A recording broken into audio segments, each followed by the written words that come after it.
हाँ भाई लोग, कैसे हैं आप सभी। आशा करते हैं कि आप सब अपने अपने घरों में कुशल मंगल होंगे और अपने अपने लक्ष्य की तरफ बढ़ते जा रहे होंगे। अब तक इंटरफेस DSSB ग्रुप बी और ग्रुप सी के लिए फोकस्ड रहता था, जिसमें एक जॉब थी फार्मेसी के लिए सीनियर साइंटिफिक अफेयर्स। अब हमने उस इंटरफेस को थोड़ा सा चेंज किया है, क्योंकि पिछले वीडियो में मैंने कुछ बातें आपसे की थी कि पहले ये शुरुआत की थी कि सिलेबस केवल पढ़ाएंगे फार्मेसी वालों के लिए, क्योंकि मैं एक फार्मेसी का ही टीचर था। लेकिन जब पढ़ाना शुरू किया तो लगा क्यों केवल फार्मेसी के लिए, सबके लिए एक ही सिलेबस है, तो क्यों ना सबको बराबर से पढ़ाया जाए। मतलब ये कि सारे गवर्नमेंट एग्ज़ाम्स की जो प्रिपरेशन कर रहे हैं उन सब के लिए ये वीडियो है। रीजनिंग एबिलिटी का है, उस सब पर सारे एग्ज़ाम्स में रीजनिंग एबिलिटी पूछी जाती है। क्यों पूछी जाती है वो सब मैं पिछले पार्ट्स में आपको बता चुका हूँ। तो अगर आप नए हैं तो आप जाके सर्च करिए DSSB या रीजनिंग करके प्लेलिस्ट, तो आपको मिल जाएगी चैनल पे।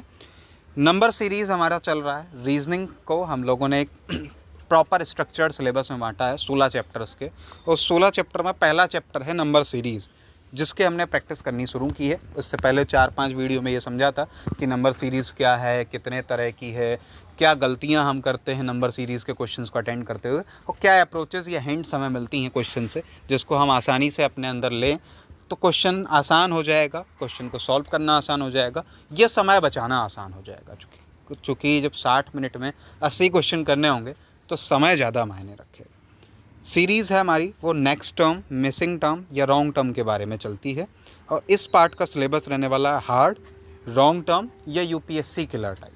क्यों? क्योंकि अब हम लोग ऑलरेडी 8 वीडियोज़ या 8 बार प्रैक्टिस कर चुके हैं और लगभग 120 क्वेश्चंस की प्रैक्टिस कर चुके हैं। हो सकता है एक आध क्वेश्चन गलत रहा हो, 2-4-5 क्वेश्चन रिपीट भी रहे, लेकिन इस पार्ट में बहुत सारे क्वेश्चन रिपीटेड भी रहेंगे, बहुत सारे क्वेश्चन हार्ड भी रहेंगे। तो आप पिछले पार्ट्स को अगर देख कर आएंगे तो आपके लिए ये पार्ट आसान है।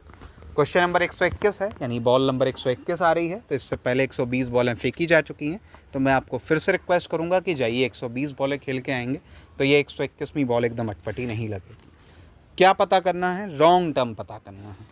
मैं तो क्वेश्चन में अलग से लिख देता हूँ, जब पेपर आएगा ना तब अलग से नहीं लिखा होगा, और अभी मैं प्रैक्टिस जब बढ़ाता जाऊँगा तो मैं भी अलग से नहीं लिखूँगा। तो 2 में पहले 2 जोड़ा, फिर 4 जोड़ा, फिर 8 जोड़ा, फिर 16 जोड़ा जाना चाहिए था तो 32 आता, फिर 32 जोड़ते तो 64 आता, फिर 64 जोड़ते तो 128 आता, या ठीक डबल कर रहे थे हम तो सीधा माने। तो 33 तो नहीं हो रहा था डबल करने तो रॉन्ग टर्म क्या हो गया? 33। अगला क्वेश्चन, यहाँ अगला निकालना है। पहले 2 से मल्टीप्लाई किया, फिर 3 से किया, सूट नहीं किया, छोड़ दो। दूसरा तरीका, पहले 1 का डिफरेंस, फिर 4 का डिफरेंस, फिर 9 का डिफरेंस, फिर 16 का डिफरेंस, फिर 25 का डिफरेंस। अगर आप पुराने साथी हैं मेरे तो आपको पता होगा कि मैं कहता हूँ कि लिख के देखा करो डिफरेंसेस, वो डिफरेंसेस बता देते हैं कई बार। तो यहाँ क्या डिफरेंस है? पहले 1, फिर 4, फिर 9, फिर 16, फिर 25। ये परफेक्ट स्क्वायर्स हैं कंटिन्यू नंबर्स के। पहले 1 का स्क्वायर 1, फिर 2 का स्क्वायर 4, फिर 3 का 9, फिर 4 का 16, 5 का 25। तो अगला डिफरेंस 6 का स्क्वायर 36, और 36 56 में जोड़ा तो आया 92। ये रहा सामने सॉल्यूशन। अगर आपको हिंदी में गिनती ना आती हो तो ये सॉल्यूशन आपके काम आ जाएगा। अगला क्वेश्चन 123 UPSC टाइप का क्वेश्चन है। पहले आसान लगा, बड़ा बेहतरीन क्वेश्चन है, बहुत आसान भी है। 3 दूनी 6, 6 ती 18, 18 चौक 72, 72 5 360। तो 360 छक्के या 360 × 6 2160। ऑप्शन नंबर बी इसका सही आंसर होगा। UPSC में भी तो आसान क्वेश्चन आते हैं, उसे भी तो आम लोग ही निकालते हैं यार। अगला SSC CGL के क्वेश्चन पेपर में आया था, उसमें रॉन्ग टर्म पता करना हो। तो 7 2 14, 14 2 28, 28 2 56 होना चाहिए था, है 58, तो गलत आंसर हुआ 58, और वही हमारे लिए सही आंसर है, क्योंकि हमें गलत पकड़ना ही है। तो 55 इज़ द राइट आंसर। अगला question, question number 125 125 alternative base का क्वेश्चन है। पहले 7 का डिफरेंस हुआ, फिर 21 का डिफरेंस हुआ, फिर 63 63 का डिफरेंस हुआ, फिर 63 × 3 तो 189 का डिफरेंस हुआ। अब 189 का × 3 आप करने बैठेंगे तो बहुत समय भी लगेगा, और 567 आएगा मेरे हिसाब से। तो उसको आप जब जोड़ेंगे तो आंसर आएगा 849, थोड़ा सा मुश्किल। दूसरा तरीका दिखाते हैं जो सॉल्यूशन में मैंने लिख रखा है। 2 3 6 + 3 9, 9 3 27 + 3 30, 33 90 + 3 93, 93 3 279 + 3 282। तो 2823 846 + 3 849। आंसर वही आया, तरीके दो अलग अलग हो गए। जब एकदम भाग रहे हो तो हम प्लस व्लस करने नहीं बैठते हैं, तब हम इनटू वाला कोई आसान तरीका ढूंढते हैं। अगला क्वेश्चन, क्वेश्चन नंबर 126, पीछे सॉल्यूशन था, आप उसका स्क्रीनशॉट ले सकते हैं और उसकी 102 बार प्रैक्टिस कर सकते हैं। क्वेश्चन नंबर 126 में रॉन्ग टर्म पता करना है। तो पहले 1, फिर 8, फिर 27, फिर 65, फिर 125, फिर 216। आप प्रैक्टिस करते करते करत करत अभ्यास के जड़मत हो सुजान हो गए होंगे, तो आपको देख के लग गया होगा कि 8 2 का क्यू है, 27 3 का क्यू है, 125 5 का क्यू है, 216 6 का क्यू है। बीच में 4 का क्यू हो सकता था 64 64, लेकिन है 65, तो गलत कौन सा हुआ 65। तुरंत आंसर आ जाएगा, कम समय में कम सेकंड्स में आप आंसर लगा लेंगे। क्वेश्चन नंबर 127 है, यूपीएससी के प्रीलिम्स में ये क्वेश्चन आ चुका है और है कुछ नहीं इस क्वेश्चन में, क्योंकि प्री में क्वेश्चंस आसान होते हैं। पहले 2 से मल्टीप्लाई, फिर 3 से, फिर 4 से, फिर 5 से, फिर 6 से, तो आप 7 से मल्टीप्लाई कर देंगे तो आंसर आ जाएगा 50 40 5040। ऑप्शन नंबर बी सही है। अगला क्वेश्चन नंबर 128, जो कि क्वेश्चंस थोड़े से रिपीटेड हैं या थोड़े से आसान हैं, इसलिए बड़े आराम से हम फटाफट आंसर्स लगाते जा रहे हैं। आपको यदि किसी तरह की समस्या है तो आप मुझे कमेंट करके बताइए। एक क्वेश्चन इस तरीके का डाला जिस पे कंट्रोवर्सीज हों, क्योंकि ये पूरा पार्ट आसान हो रहा था। पहले 5 जोड़ा, फिर 10 जोड़ा, फिर 20 जोड़ा, फिर 20 की जगह 30 जोड़ दिया, नहीं सॉरी 40 जोड़ दिया, फिर 40 की जगह 80 जोड़ दिया, जस्ट डबल करते चले गए तो आंसर आ गया। अब क्वेश्चन कह रहा है कि रॉन्ग टर्म बताइए, तो कैसे बताएं रॉन्ग टर्म? तो ऐसे क्वेश्चन जब आएँ तो उन्हें अटैम्प्ट जरूर करिए और उनमें पहला वाला शब्द गलत मान लीजिए, 4 को सही लगा दीजिए, तो 4 आपका आंसर हो जाएगा गलत वाला। क्यों? बस ऐसे ही कि वो 4 जो है वो मान लो सीक्वेंस फॉलो नहीं कर रहा है या अलग जा रहा है, इसलिए उस 4 को लगा दो। क्वेश्चन गलत है फिर भी आपका अटेम्प्टेड हो जाएगा और आपको कॉन्फिडेंस बना रहेगा कि अगर एग्जामिनर ने कोई तर्क रखा इस एक बुक की तरह, जिस बुक से मैंने ये क्वेश्चन उठाया है, तो फिर वो आपका जस्टिफाइड हो, सही हो। अगला क्वेश्चन यूपीएससी टाइप का क्वेश्चन, लेकिन बहुत ही आसान। पहले 12 का डिफरेंस, फिर 24 का, फिर 48 का, फिर 96 का, तो अगला डिफरेंस 96 दूनी 192 का होगा, तो आंसर आ जाएगा 383। ये पहला तरीका। दूसरा तरीका इंटू 2 + 1, इंटू 2 + 1, इंटू 2 + 1, तो इंटू 2 करेंगे 191 का, 382 आएगा, +1 383, तो आंसर आ गया 383।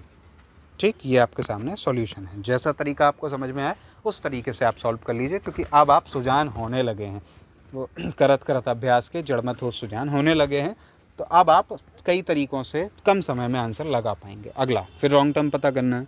पहले 3 से मल्टीप्लाई किया, फिर 4 से किया, फिर 5 से करते तो 120 आता, आया 121, तो गलत हो गया 121, और वही हमारे लिए सही है। अगला क्वेश्चन 131, पहले 3 जोड़ा, फिर 5 जोड़ा, फिर 7 जोड़ा, फिर 9 जोड़ा, फिर 11 जोड़ा, तो अब 13 जोड़ेंगे तो आंसर आ जाएगा 50। ये थे स्टार्टिंग क्वेश्चंस, स्टार्टिंग पार्ट्स के क्वेश्चन। अब उसका रिवीजन टाइप के क्वेश्चंस हमारे चल रहे हैं, क्योंकि हम बहुत जल्दी 10-12 पार्ट्स में ये पूरी एक्सरसाइज ख़त्म करेंगे और उसके बाद मूव अहेड करेंगे हमारे अगले चैप्टर की तरफ, जो होगा अल्फ़ाबेट सीरीज़। ये था नंबर सीरीज़। नंबर सीरीज़ में आपको इतना पक्का कर दें कि आपको दिक्कत ना हो। अगला क्वेश्चन यूपीएससी लेवल का। भाई नॉर्मल आदमी क्या करेगा, वो यहाँ बैठेगा 4 का डिफरेंस, 24 का डिफरेंस, 180 का डिफरेंस, अगला डिफरेंस कैसे पता करें। लेकिन जो मेरे साथ पढ़ रहे होंगे वो कैसे बैठेंगे, इंटू 3, क्योंकि उन्होंने वो ट्रिक्स वाला चैप्टर देखा है। जब बड़ा डिफरेंस हो रहा तो फिर जोड़ा घटाना नहीं, इंटू करना शुरू, इंटू 3, फिर इंटू 5, फिर इंटू 7, इंटू 9 कर सकते हैं। 1890 आता आंसर, लेकिन वो ऑप्शंस में है नहीं, तो मतलब यहाँ प्राइम नंबर का मल्टीप्लिकेशन हो रहा है। ये प्राइम नंबर वाला भी मैं आपको पढ़ा चुका हूँ। तो पहले 1, फिर 3, फिर 5, फिर 7, तो अगला प्राइम नंबर 9 ना होके 11 होगा। 11 का मल्टीप्लाई करेंगे तो 2310। ऑप्शन नंबर बी सही आएगा। और ये क्वेश्चन शायद पिछले वाले पार्ट से ही रिपीटेड है, तो आप जाइए वो पार्ट देख कर आइए। इस पार्ट अगर आपने 8 देखें तो ये पार्ट आपके लिए है बाएं हाथ का खेल, ये है आपका रिवीजन। अगला क्वेश्चन नंबर 133। बहुत क्वेश्चन हो गए भाई, 100 से ऊपर निकल आए। सेंचुरी में तो विराट कोहली सेलिब्रेट कर लेते थे। रॉन्ग टर्म है, थोड़ा सा कंपैरेटिवली हार्ड है, उल्टे चल रहे हैं। पहला 5 का क्यू है। अब अगर आप मेरा वीडियो देख के आए ना तो यहाँ घटाने वटाने नहीं बैठेंगे, क्यूब स्क्वायर या मल्टीप्लाइड देखेंगे। पहला 5 का क्यू, फिर 4 का क्यू, फिर 3 का क्यू, अगला जो आता वो आता 2 का क्यू, तो आना चाहिए था 8, आ गया 10, तो गलत कौन सा हो गया 10। 10 आपका गलत हो गया आंसर, जो आपका सही आंसर है, जो कि गलत पकड़ना था। 134 नंबर का क्वेश्चन, यूपीएससी किलर क्वेश्चन का नाम दिया है। पहले आप देखेंगे 5 का मल्टीप्लाई कर देंगे, लेकिन उससे बनेगा नहीं काम आपका। क्यों नहीं बनेगा? क्योंकि क्वेश्चन उस टाइप का है ही नहीं। आप बैठ के डिफरेंसेस पकड़िए, डिफरेंस पकड़ेंगे क्योंकि एकदम नहीं भाग रहे हैं, नॉर्मल चल रहे हैं। पहले 12 का डिफरेंस, फिर 20 का, फिर उसके बाद 28 का, फिर 28 के बाद 36 का। अब डिफरेंस के डिफरेंस देखेंगे तो 8 का डिफरेंस आ रहा है हर बार। पहले 12, फिर 20, फिर 28, फिर 36। तो 36 में 8 जोड़ेंगे तो 44, और 44 को 99 में जोड़ देंगे तो 143 आ जाएगा। और ये 143 बड़ा फेमस है, ऑप्शन नंबर ए सही है इसका। सॉल्यूशन ही आपके सामने रहा, जिसे समझना है वो इस सॉल्यूशन को देख के इसका स्क्रीनशॉट लेके अपनी प्रैक्टिस करते रहें। आज के इस पार्ट का लास्ट क्वेश्चन।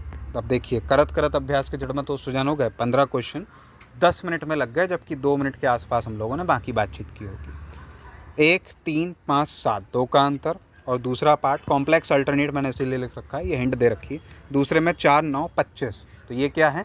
स्क्वायर्स हैं। आपको तुरंत अब आइडेंटिफिकेशन आ गया होगा। 2 का स्क्वायर 4, 3 का स्क्वायर 9, 5 का स्क्वायर 25, तो 6 का स्क्वायर 36। तो आंसर आपका हो गया 36। लेकिन आप एक चीज़ भूल गए, यहाँ 4 का स्क्वायर नहीं आया था, और यही है वो जल्दबाजी जो आप करेंगे।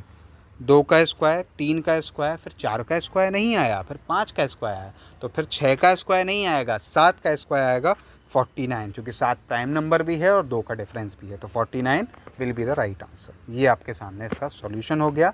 इस वीडियो में फ़िलहाल इतना ही।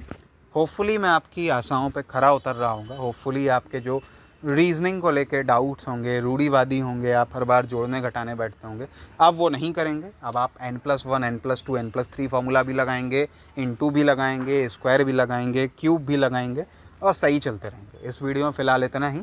आगे हम 1-2 पार्ट और अप करेंगे और नंबर सीरीज़ को हम आप बाइंड अप करेंगे। हो गई है इतनी नंबर सीरीज़ हमारी कि अब हम किसी भी एग्ज़ाम में जाएँ और परफॉर्म करके निकल आएँ।